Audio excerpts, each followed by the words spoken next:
Hello everyone, this is me Pratyush and this is our amazing channel cracking BSc game. आज हम लोग क्या पढ़ने वाले हैं बच्चों? आज हम लोग पढ़ेंगे क्वेश्चन नंबर 3 का ए पार्ट। अच्छा, ये कौन सा सेमेस्टर है? ये हमारा 5th सेमेस्टर का 3rd ईयर का टॉपिक है। पेपर हमारा 2020 का है। मैंने सभी बच्चों से कह रखा है अगर 2023 का अगर पेपर जेन्युइन पेपर मिले, देखो मुझे थोड़े से फेक पेपर मिले तो फेक पेपर्स नहीं चाहिए मुझे, जेन्युइन पेपर जो 2023 का मिले वो आप लोग मुझे डेफिनेटली प्रोवाइड कराएगा, तो मैं आपको उसके सॉल्यूशन भी प्रोवाइड करूंगा, नहीं तो मैं 2021 पे जंप कर जाऊंगा। ठीक है, चलो बात करते हैं क्वेश्चन नंबर 3 के ए पार्ट की। देखो जैसे ही हमारे पूरी रिएक्शन से हमको क्वेश्चन दे रखे हुए, ठीक है, तो ये क्वेश्चन के आप चाहो तो स्क्रीनशॉट ले लो, 1 2 3 ले लिया, ठीक है। और चलो इसके आंसर्स पे आते हैं। अब पहला क्वेश्चन क्या था, वो ये रिएक्ट करा रहा था और कह रहा था हमारे पास ए कंपाउंड बन रहा है, फिर हाइड्रोलिसिस करा रहा था और कह रहा था बी कंपाउंड बन रहा है। यहाँ पे ध्यान देते हैं जल्दी से, यहाँ पे क्या है सी डबल बॉन्ड ओ और यहाँ पे क्या है सी डबल बॉन्ड ओ, यही तो होता है कार्बन डाइऑक्साइड का स्ट्रक्चर। और यहाँ पे क्या है आर एल आई, इसकी ब्रेकिंग कैसे होगी? माइनस प्लस, तो यहाँ पे क्या हो जाएगा माइनस और यहाँ पे प्लस। अब माइनस वाले क्या पसंद है, प्लस आपको क्या पसंद है? खैर वहां तो बहुत बच्चे चले होंगे, वापस आ जाओ वापस आ जाओ, पसंद अभी 10 मिनट बाद। यहाँ पे क्या हो जाएगा, देखो आर है, सी डबल बॉन्ड हो है, सी डबल बॉन्ड हो है, डैश सी ओ माइनस है, ओ माइनस है, उसके साथ एल आई जुड़ जाएगा, एल आई जुड़ गया।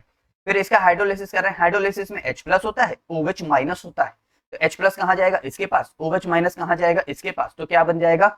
Are C double bond OH बन जाएगा। तभी क्वेश्चन समझा? तो बहुत इजी था। ये था हमारा क्या, ग्रिग्नार्ड रिएजेंट। हाँ ठीक है, अब आगे ध्यान देते हैं। क्वेश्चन नंबर बी में हमारे पास क्या कह रहा है, देखो ये पूरा स्ट्रक्चर दे रखा है। देखो मैं एक बात कहना चाहूंगा, जो क्वेश्चन नंबर 3 का ए और बी है ये काफी टिपिकल इन्होंने क्वेश्चंस दे रखे हैं। तो जैसे ही आप लोग को टिपिकल क्वेश्चंस मिले, 10 में से करने हैं 5, जैसे ही टिपिकल क्वेश्चंस मिले मेरी बात तुरंत समझना, वीडियो से नहीं पेपर में उन क्वेश्चन से मूव कर जाना, क्योंकि ऐसे ही मेथड और भी आगे मिलेंगे तो अभी वो समझ लेते हैं, वो बात अलग है। लेकिन ऐसे ही जब भी टिपिकल क्वेश्चन मिले, थोड़ा सा आपको फंसने को लगे कि आप फंस रहे हो, तुरंत उस क्वेश्चन को छोड़ना, तुरंत आगे बढ़ाना, प्लीज तुरंत छोड़ना, तुरंत आगे बढ़ना, और कृपया करके गैप ना छोड़ें पेपर में। खैर वहां की बात बाद में करेंगे। यहाँ पे क्या है आर सी एच, उसके साथ क्या लगा हुआ है बी आर, इस एच को मैं ऊपर ले लेता हूँ और इसके साथ सी डबल बॉन्ड ओ ओ C2H5 को मैं इस तरह जोड़ देता हूँ। ये पूरा चेन मैंने ओपन करके इस कंपाउंड को बताया, ठीक है। अब इसको हम लोग Zn साथ ट्रीट करा रहे हैं, तो यहाँ से ZnBr निकल जाएगा, निकाल दो भाई ZnBr, ठीक है। कार्बन की एक वैलेंसी कम हो गई तो H सेटिस्फाइड के लिए आ गया, तो यहाँ से ये पूरा कंपाउंड बन गया। फिर इसका हम लोग R C double bond CO के साथ ट्रीट करा रहे हैं। यहाँ से यहाँ तक कौन सी कंडेंसेशन रिएक्शन होती है? यहाँ से यहाँ तक होती है क्लेजिन कंडेंसेशन रिएक्शन। कौन सी condensation reaction? Claisen condensation reaction. जिन बच्चों को नहीं पता है तो वहां तक नहीं जाए, सिर्फ ये ध्यान रखें आर डैश, यहाँ से क्या होता है, यहाँ से एक H रिमूव हो जाएगा तो कार्बन की वैलेंसी कम हो जाती है, और यहाँ से एक C है तो ये कार्बन यहाँ पे आ जाता है, ठीक है। तो RCH double bond CH, C double bond O CH2, और यहाँ पे इथेनॉल निकल जाता है। क्यों? क्योंकि यहाँ से एक O निकल जाएगा और यहाँ से एक H निकल रहा है, तो देखो OH निकल गया और बचा हुआ C2H5 निकल रहा है, तो C2H5 निकल गया और R डबल डैश यहाँ पे आके जुड़ गया, ठीक है। अब यहाँ से होगा क्या, इसका हाइड्रोलिसिस करा है, हाइड्रोलिसिस में एक के पास जाता है H, एक के पास जाता है OH। आप किसी को भी HOH दे दो कोई फर्क नहीं पड़ता। देखो मैंने यहाँ पे H दे दिया, मतलब OH दे दिया, मैंने यहाँ पे CH2 दे दिया, तो यहाँ से हमारी कौन सी रिएक्शन हो रही है? The complete reaction sequence formation and sir थोड़ा आराम से विद अ ब्रोमीन ग्रुप। ये हमारा कंपाउंड बना, ये हमारा कंपाउंड जो सबसे पहला था, ठीक है, इनटू अ हाइड्रोक्सिलेटेड एस्टर के फॉर्मेशन हुई किसकी? यहाँ पे RCH पूरे इस कंपाउंड की फॉर्मेशन, जो कि इस तरह लिखा हुआ है, through reductive dehalogenation, Claisen condensation and hydrolysis. किसकी मदद से? इसकी मदद से। लेकिन एक बात आप लोग प्लीज ध्यान रखना, जब भी ऐसा कंपाउंड दिया हो उसको आप लोग ओपन करके लिखने की कोशिश जरूर करो, तो बहुत क्लियरिटी आती है, वरना इस कंपाउंड में बहुत कंफ्यूजन होती है। नेक्स्ट क्वेश्चन की बात करते हैं। इसको हम लोग बच्चों बोलते हैं इथाइलिन ऑक्साइड। इथाइलिन 2 और ऑक्साइड ऑक्सीजन, ठीक है। यहां से होता है क्या, सिंपली कुछ नहीं होता, ये H2O और हाइड्रोजन ऑक्सीजन को लेके भाग जाता है, सल्फर उसके बॉन्ड पूरा करने के लिए वहां पे आ जाता है, तो हमारे इस कंपाउंड की फॉर्मेशन हो जाती है। बहुत सिंपल था, बिल्कुल भी टफ नहीं था। आगे ध्यान देते हैं। अब यहाँ पे ये चीज हमको दिया हुआ है, यहाँ पे ये प्लस नहीं है। अब ये हमारा क्या है C2H5 सल्फर, और क्या है C2H5 है।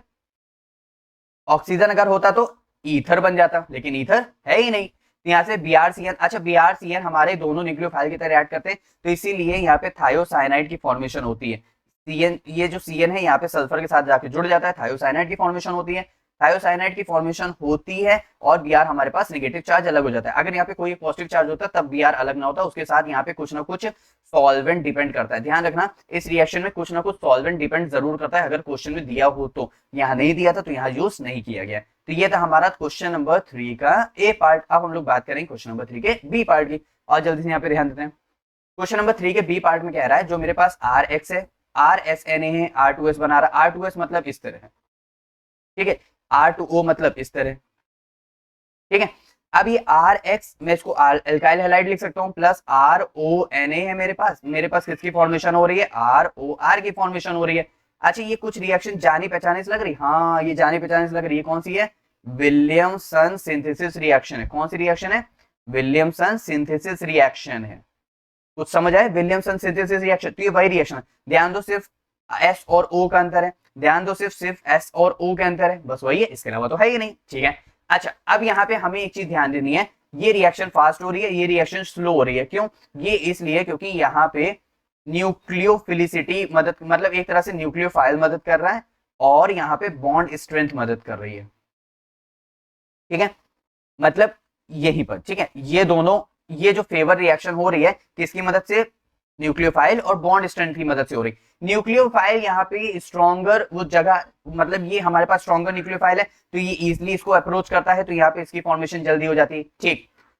लेस इलेक्ट्रोनेगेटिव है, मोर इलेक्ट्रोनेगेटिव, लेस इलेक्ट्रोनेगेटिव होने की मदद से क्या कहते हैं, ये बॉन्ड जो स्ट्रेंथ है वो वीक हो जा, मतलब सॉरी स्ट्रॉन्ग हो जाती है, और यहाँ पे क्या कहते हैं, न्यूक्लियोफाइल स्ट्रॉन्ग मदद से वो वहां पे जाके अट्रैक्ट कर जाता है। और जल्दी से पूरा इसको सॉल्यूशन देख लेते हैं कि आप पेपर में वो बीएससी के पेपर में आप लिखोगे कैसे।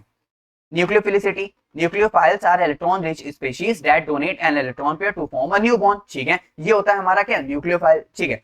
इन this case both R S N A and R O N A act as a nucleophile, ठीक है। RSNA is generally considered a stronger nucleophile due to the greater electronegativity difference between S and O atom, ठीक है, ये भी हम लोग को clear हो गया। This difference make the sulfur atom in RSNA more susceptible to attracting more electrons, electron density toward creating a more negative charge center that can effectively attack the electrophile carbon in RS। electrophile carbon मतलब carbon के ऊपर plus charge, ठीक है।